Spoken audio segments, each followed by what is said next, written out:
Those are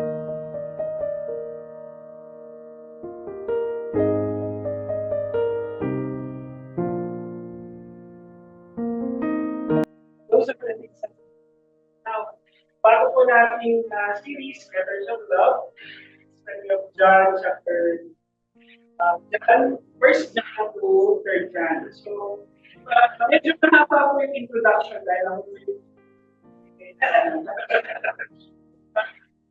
ano na rin po the prologue para sa mga susunod yung meeting. So, nabasa po natin. So, let's just go on. So, ang title po natin ngayon is Love, Life with Christ, o ang buhay kasama si Christ. So, basically, yung naman po kasi yung tema is no First John. So, alam din natin ngayon, ano ba relationship ng First John, Second John, Third John, dun sa Gospel of Jesus. So, para makita rin po natin ito. Okay.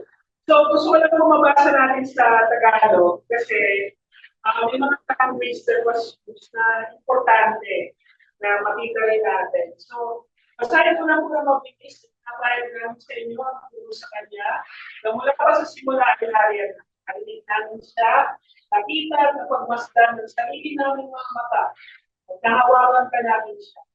Siya ang salita ng Diyos na nagbibigay ng buhay na walang hanggan. Siya ang pinagmumula ng buhay na walang hanggan. Ayan, at aming nakita, pinagpamalan, aming pinakailan namin siya sa inyo. Sa simula at simula pa, ay kasama naman at nagpakita sa amin. Bayad namin sa inyo, nakita namin namin pag-isa namin sa iyo. Sa kanya na namin sa Kristo. Sinusulat namin ito upang malubos ang aming kagalakan. Now, this is the background. Medyo bear with me para malaman po natin yung three letters po na yun. So, sa Yohanes. So, like for example, kasi minsan, pinag-group ko yung mga books like mentorship, Genesis, Isaiah of Paul, yung mga ganun. Ang reason lang po nung napilagpupo siya kasi based on authors para maintindihan natin yung motibo kung bakit siya isinulat at ano yung nag-data ng pagsulat na yun. Now, technically, tatlo po yung sulat. Kita lang yung dalawa. Sulat ng second and third. Pero yung sumulat nung una, medyo palihan pa nila kung sino ang sumulat doon. But basically, yung second and third was John the Elder. Now, the question is si John the Elder ba? Ito pareho ni John the Elder. Nakapatid ni James na isa sa mga apostles na nagsulat ba yung Gospel of John. Now, there are great debates kasi kalalahan po natin na ito mga may sulat sa ibang panig na Bible. At yung pagpapadala ng sulat, it's not. So, kumbaga, minsan, ililipat din siya. Katulad ng Corinthians, sabi ko, dalhin niyo itong sulat na to sa ganitong church, magpapalit ang rin ng sulat, mas masahin niyo. Kaya ang sabi ni Paul sa mga letters niya. Now, yung tatlong sulat mo ngayon, closely resemble the Gospel of John. By Matthew, Mark, Luke, and the full Gospel. Yung John closely resembles. Kaya medyo na-associate siya sa St. John the Beloved or John, the son of Zebedee, the brother of James. Okay? So, kasi may mga iba sila talaga, pero most likely parang isang tao to. Now,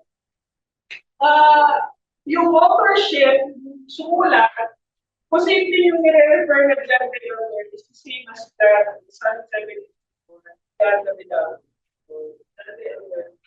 or somewhere. But ang major description kasi elder, medyo matanda na.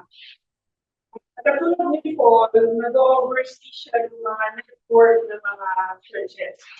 So, yun itong description of, no, regardless of, meron siyang kung sino man yung nagsulat, nila-arrange the elder, man sila, kung magkakaroon sila tao. Mapapansin natin isang tema na pagsulat, isang paraan ng pagsulat. Ano ba yung sitwasyon kung bakit na naisulat? Now, isinulat ito para sa community of Jewish believers. So, mga Hudyo. Now, you have to understand si John, isa dun sa mga nag-iwan sa mga Hudyo, di ba? Yung iba na siya, na Nicole, sa mga generals and minister. Si John was known to have ministered sa mga kapwa niya Hudyo. Now, nagkaroon ng crisis yung community, nagkaroon ng parang, hindi naman split, pero may mga umalis, may mga Hudyo, tapos later on, dininakita nila yung Christ, o yung si Jesus as the Christ. So, dahil dito, nagkaroon ng struggle sa loob na church or church network. Ganda po natin na hindi lang po isang church yung pinag-usapan natin. Now, yung second John, actually was a warning, specifically dun sa mga house churches, na ito mga Hudyo na to, ihimukin kayo.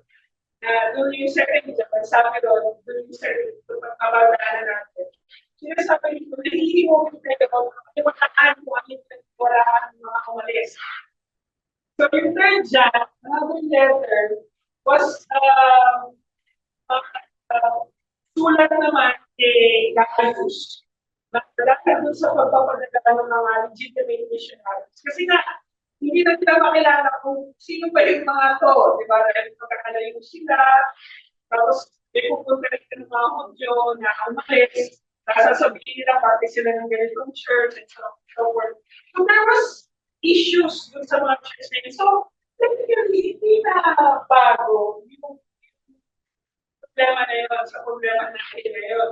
So, ano yung tinatarap natin yun, di ba yung issue of doctrine, issue ng mga basically the same there. Now, also, si Elder Gaius was, actually, the elder request to Gaius is necessary due to the actions of the authorities.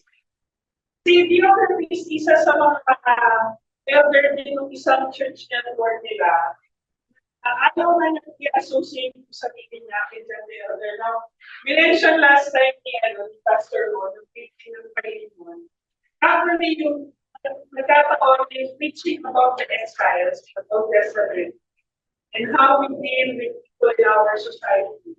At saka yung preaching ni Pastor Mo tungkol sa Panginoon, and how we could deal with people in our church. We're actually a good prologue para dun sa kasi yung first, second, third Japan, technically, halo-halo na siya. Para makikisama mo sa mga tao, galit mo, pero kasama mo sa church. Kung sa mga labas ng church, hindi yung mga kasama mo sa church. Now, si Theophilus kasi, ayaw niyan associate ka rin dyan. Parang gano'n. So, anybody, kapag nasabi ka ni Pastor Mon, kung ini-meeting yung mga pastor, yung gusto niya kung magpa. Yung mga pastor, hindi naman namin na kaibigan, ayaw namin ma-associate sa kanila. For so many reasons. Pero, of all the values and love that we know about Christ, pero hindi dapat yung pareho na tayo. So, now, because of this tension, naisulat yung first John bilang response at damage control dun sa kung ano yung nangyayari. Kasi hindi kasi Paul gano'n din, di ba? Nagkaroon ng problema yung church in Corinth. Sumulat din siya. Ganon din yung ginawa niya dyan. Sumulat din siya sa mga house church network na nagkaroon ng problema. And John the Elder assures believers in Jesus as the Messiah. Kasi ang naging tension nila, para magkaroon ng question yung mga Diyos. Tunay na ang Diyos, o tunay na ang Messiah, promised Savior, si Jesus Christ. So, ginawa ni John the Elder, yun yung ginawa niya yung sulat para hindi na sa kanila position na. Now, yung paraan ng pagsulat, kami na kami paraan ng pagsulat. So technically, iniisip natin para siyang sulat. Pero technically, para siyang speech, para siyang poetry na hinihimo na ito yung dapat yung gawin sa church. So, basically, wala namang bagong sinasabi sa John. First John, third John. Technically, halos walang bago. Kung mababasa ninyo yung four Gospels, lalo na yung book of John, halos wala namang bago. But the ideas are drawn to sa mga teachings about Jesus Christ or the Gospel of John. At the same time, may emphasis doon sa Genesis and Proverbs. Now, yung paraan ng pagsulat niya, may pag-tinatawag dito amplification. Ibig sabihin, para siyang editorial. Or kung nagbabasa kayo yung editorial sa John, hinihingi mo yung prayer na ito yung dapat yung paniwalaan.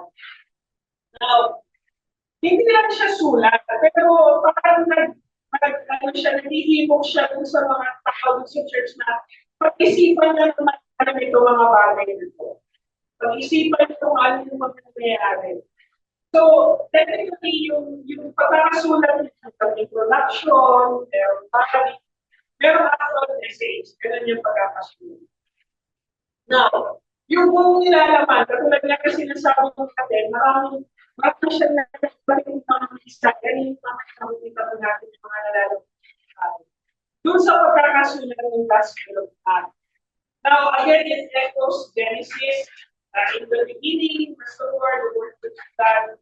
So also at the same time, i-echoing ito yung mga portions of the Proverbs. Now, sa John din, John introduces the concept of the word life. Na mismo si Cristo ang salita ng Diyos. Ang salita ng Diyos ay tungkol Cristo. As Cristo. Diba? Yun yung gusto niya. So, at the same time, the word encompasses or actually refers to God the Father, katulad na sinasabi ko sa Genesis. At refer din ito sa Jesus Christ, katulad na refer sa Father. Okay? Now, pag sinabi ng we, pag nakikita niyo yung word ng we dun sa first, second, and third na, sinasabi dito ay tayo, yung mga Kristiyano, yung mga mananampalataya. In modern days, yung we, pag nakikita niyo yung we dito, diba, lubos ang aming kagalakan. Yung aming kagalakan sa tayo natin. But technically, the church, network church ng John, but basically, pakatulong sa mga mananampalataya. So technically, this letter is for the Christians. So mapapansin po natin yung New Testament, karamihan yung letters sa New Testament is for Christians. So now, pansinin po natin, so babalikan natin yung mga sulat. Now, one thing that we have to realize, let me go C.S. Lewis. Sabi niya, we cannot know love apart from God. We cannot define love apart from Christ. Because them alone, love. Yun yung sinasabi ni C.S. Lewis. So, pinag-usapan natin yung sa pag-ibig kasi letters of love. At yung tema ko kasi namin ngayon, yung buhay na kasama si Kristo. Yun yung magiging definition natin ng love. Now, pansinin po natin yung pagkakasulat. So, ang pag-ibig sa Diyos, yung kanya siya, yun yung nire-refer kasi, pansinin natin yung yung red parts dito. Dapat ito may outward action. So as we know that God is the definition, is the source of love, embodied in Christ through Jesus Christ. Diba? So paano natin siya mag-experience? So basically, hindi ko natin siya mag-experience. Yung narinig, nakita, napagmasdan, nahawakan, nakayat, nakita, pinapatotohanan, pinapahayag, nagpakita, pinapahayag. So basically, ibig sabihin, love na meron dito, yung distinction ni John, is basically more of an action, more of an experience. So kaya nga sinasabi dito na ang pag-ibig ay isang karanasan kasama ni Kristo. So, hindi, mga kapatid, bilang mga mananampalataya, every time we talk about love, hindi na pwedeng itiwalaan yung definition ni God ng love, whether it is love in marriage, whether it is a motherly love, whether it is a fatherly love, whether it is a love sa magkasintahan. Merong malinaw na definition ng salita ng Diyos kung paano pinapatutuhan na nararamdaman, nararanasan yung dalawang klase ng pag-ibig. Kasi lahat ng experiences na ito, dapat maglilid sa atin sa kung sino ang tunay at nag-iisang Diyos na nag-define ng basis ng morality ng pag-ibig. Diba? Kaya natutuwa ako dun sa conservative movement sa Amerika. Kasi, di ba, as we know, napaka-liberal ng kulturang Amerikano. Sa kanila yung definition ng lahat, hindi siya nakakita sa definition ng sex. Diba, na pagmahal mo isa't isa, kahit wala doon sa context ng marriage, pwede ibigay yung katawan sa isa't isa. And medyo in-expand pa rin ngayon, pwede sa lalaki, kapwa sa lalaki, kapwa sa babae. And I'm saying that kasi usapin na rin siya ngayon ng mga churches. You know what, even in our school, kailangan na namin isulat yung definition ng male and female sa aming mga documents. Di ba? Ganon ang rigid yung usapan tungkol sa mga bagay na ganon. And kung napagkakasunduan natin na isang definition ng pag-ibig ay ang definition ng Diyos. So, kailangan lahat ng actual experiences natin na ayon doon sa sinasabi ng salita ng Diyos. Diba? For example, yung love with opposite sex, yung babae sa lalaki, dapat isa-sanctify siya ng kasal. Diba? Yung relasyon ng ating lahat, dapat dinidefine siya ng relasyon bilang ng pamilya. Diba? Makilang naman yun sa mga gospel at sa mga writings ni Paul. Diba? Na yung church is a designed family na dinisign ng Diyos. Diba? So, dapat gano'n ang definition natin. Kaya mga kapatid, ano ba yung mga katotohanan na dapat nating malaman? First of all, is dapat ang pag-ibig na kasama si Kristo ay mataya at lantarang pinakahayag.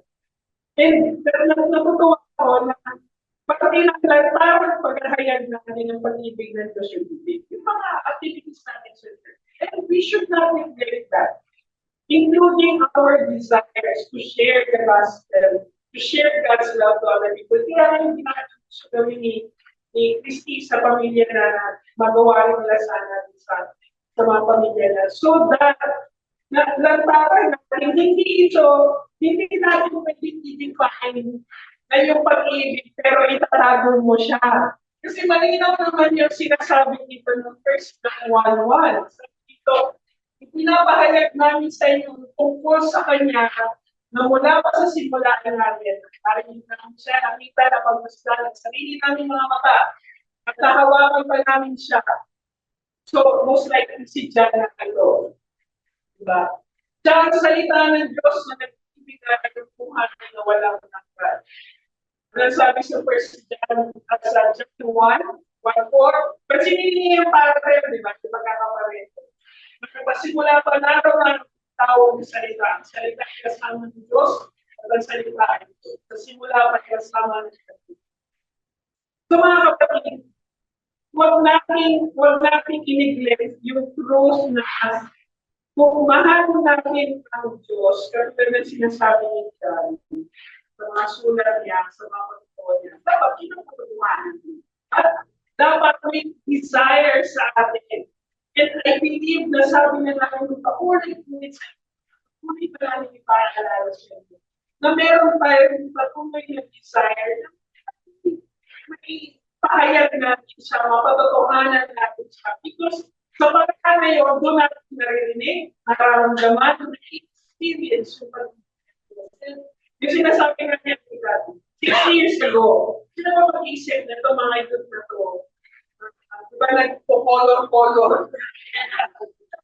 Pag ngayon na makapag-update mo, nagsasabi ko sa ito. Sila mag-color. So, because lantakan at hinayag yung salita ng Diyos, hindi natin hinakaya magsayo-sayo. So, ako na medyo that's part of the experience. That's part of our testimony. Yung pati yung patutulog natin. Yung mga kapatid, yung katulad ng isang kandila, wala siyang silbi, kalagay yung lansa. Sinabi naman yun. Diba? So, hindi mo pwedeng sabihin na mahal ng Diyos na hindi mo nabahagi. And please, ulit-ulitin natin ito hanggang ma-brainwash kayo dun sa idea na kailangan talaga brainwash ko. Na dapat malinaw sa atin, makikita sa atin yung patotoo ng ating pananampalataya. Kanina, ka-message nyo dati kong sa kasi may pinag-uusapan kami. Sabi ko, sir, pasensya na nasa church pa. Sa post na kasi nung pinakaman nila, school post nila, sabi ko nasa church. Sabi niya, ay, sir, Christian ka ba? Or na-Christian? Ano, sister, tawag tayo magkasa. Hindi mo ba alam? Realize lang, nakalimutan ko lang yata. I would say that this, yung mga kasama ko naman, magiging sila sa akin. Yung sila ng connection this community. But, yun na yung sinasabi ko, di ba? Parang, syempre hindi ka pa rin mabait na ako, pero hindi like na-expect na, pati pa lang, supposed to be pagiging mabait sa kanila. It's one testimony of you. But, I pray na hindi lang tayo mabait sa kanila. Naiintindihan niyo yun? Na hindi lang tayo lumiliwanag, pero yung liwanag natin hindi sa buhay nila. Na hindi tayo mabait sa kanila. But we do that because it is who we are in life. Okay, sabat dapat ganun. Next. Okay. Ang pag-ibig na kasama si Cristo ay nabubuhay sa pag-asa at puro mula sa kanyang katotohanan. Wala tayong ibang basis of morality, wala tayong ibang basis of love, wala tayong ibang standards of living, maliban sa kung ano ang unibolo. Diba? Kaya sabi ni John, sabi niya dito, siya ang pinagmulan ng buhay na walang hanggan. Ito yung pag-asa na meron tayo. So, hindi natin ipaglaban tayo sa buhay na yun. Simply because we know that there is something better next to what we have right now. Diba? Pinapatuhanan, pinapahayag natin siya sa inyo na simula pa, isama nyo pa. Ibig sabihin, whatever Christ have done, whatever Jesus have done, it was given by the Father so that we will have the same hope. So that yung pag-asa ng meron tayo, patuloy tayo magpapagal, patuloy tayo maglaban, dahil alam natin yung pag-asa na yun. Diyan po siya, mula ng buhay na walang hanggan. The same hope that we have, the eternal life. Diba? Kaya mga kapatid, kung yung buhay na yun, alam natin na nagpapakay ng eternal life. Diba? Alam natin na nagpapakay. Hindi ba natin ikalimigay na yung ibang tao would experience the same thing. Diba? So, it is my desire that even the people that I don't like, even the people na sabihin ko mapunta ka sana sa intel,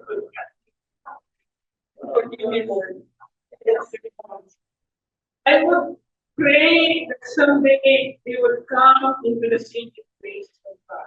Same hope that I have. Na maintindihan nila yung eternal life din. Of course, hindi tayo nandun sa pananampalataya just because of eternal life. But because this is the truth na dapat natin malaman. Ultimately, kasama sa benefit of eternal life. Kasi yung it. Diba?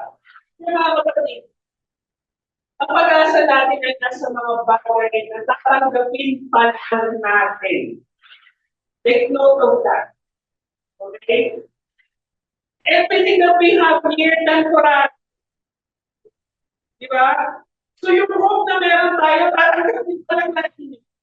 And that's the reason why we hope for it. That's the reason why we pray for that. Diba? At ito ay mas isa sa mga bagay na iwan natin sa mundo. C.S. Lewis. Sabi ng C.S. Lewis. The things that I hope for is much more greater than the things that I will leave behind. Diba? So, mga kapatid, diba, katotohanan yung may bola. And this same thing na, yung sinasabi ni, kasi, you take away Christ in our faith, nasa ng buhay na walang hanggan. Kaya nga kailangan yung mga patay. Kailangan ibigay yung katawan.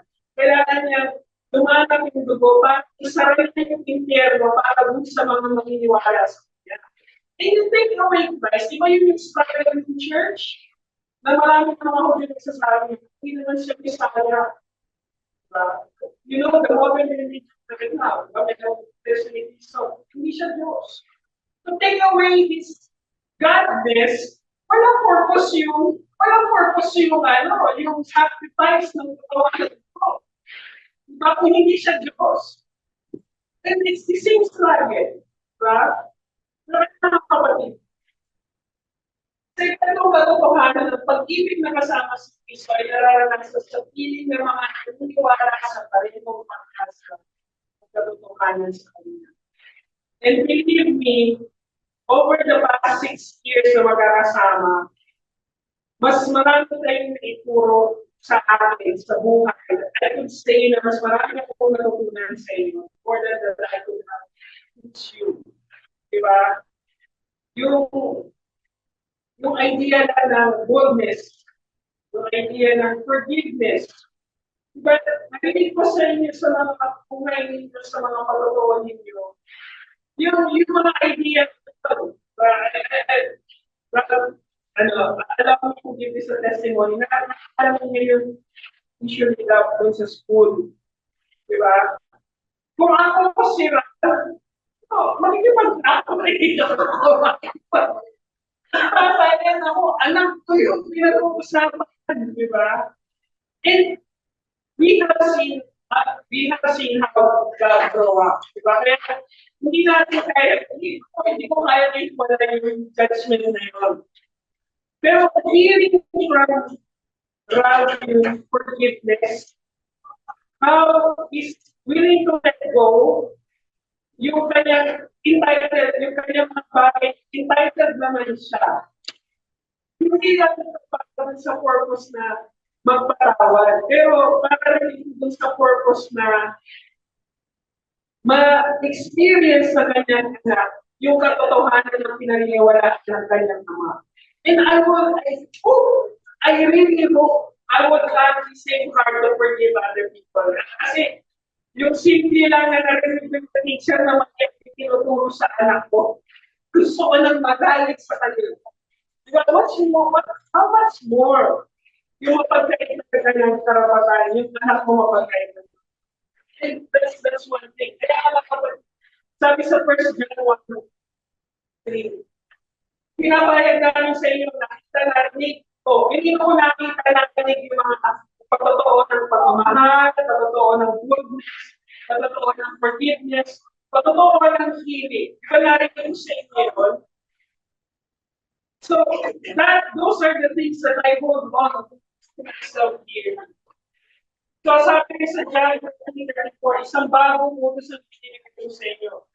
Kayo ay mag-ibigan sa isang isa. Love one another. Diba? Sumagot si Jesus at sinabi sa kanya kung ang sino man umiibig sa akin, dito pa rin ating mga salita. Diba? We are here because we have the same hope.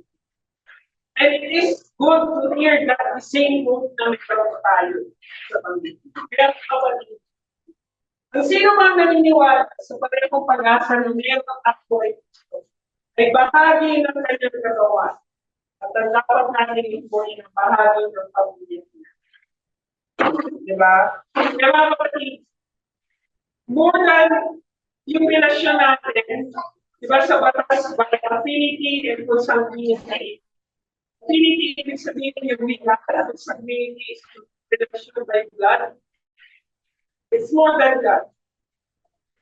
Yung relasyon natin sa isa't isa, it's more than that. Dapat yun yung ano. Kaya yung preaching ni Pastor Juan last week tungkol kay Panginoon, sinasabi, di ba, si Onesimus, hindi na ito alipin. Kapatid mo na ito. Di ba? Sinasabi mo sa master ni Onesimus, di ba?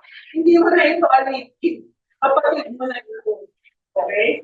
Kaya mga kapatid, lastly, ang pag-ibig na kasama si Kristo ay pinamumuhay para ipukit at ikamitin sa susunod na generasyon. We live, we mature, we fight for the faith that we have so that the next generation will have the same hope. Diba? Sabi na, sinulat namin ito upang makalubos ang actually palitan natin yan, ang ating kagalakan. Kung ano man ang ginawa ng Diyos, makalaman ng susunod na henerasyon. Sinasabi ko sa inyo ang bagay nito para magalak kayo, para ulit ng Muslim ang inyong kagalakan. Kaya mga kapatid, gawin natin ang lahat ng paraan para ang susunod na henerasyon ay marinig, makakabot, matutunan at magpabuhay para yung pag-asa natin. Diba? Mga kapatid, I fight for the faith that I have. Not only for the purpose because it's the eternal life. Pero gusto ko rin makakita ito ng susunod na generasyon na makakakita sa parehong pananampalataya na ipinamuhay. Kung hindi mo ito ipamumuhay, hindi nila ito maririnig, hindi nila maabot, hindi nila matutunan, at lalong hindi nila ipamumuhay. Kasi hindi naman nila kasama. Diba? And, you know, more than anything else, yung worry ko na yung mga anak ko, lalaki sila, katulad niya pinag-usapan namin, sabi ni Samaria, gusto na niya mag-isip katulad ni mga Amerikani. Para ito mag-isip na wala.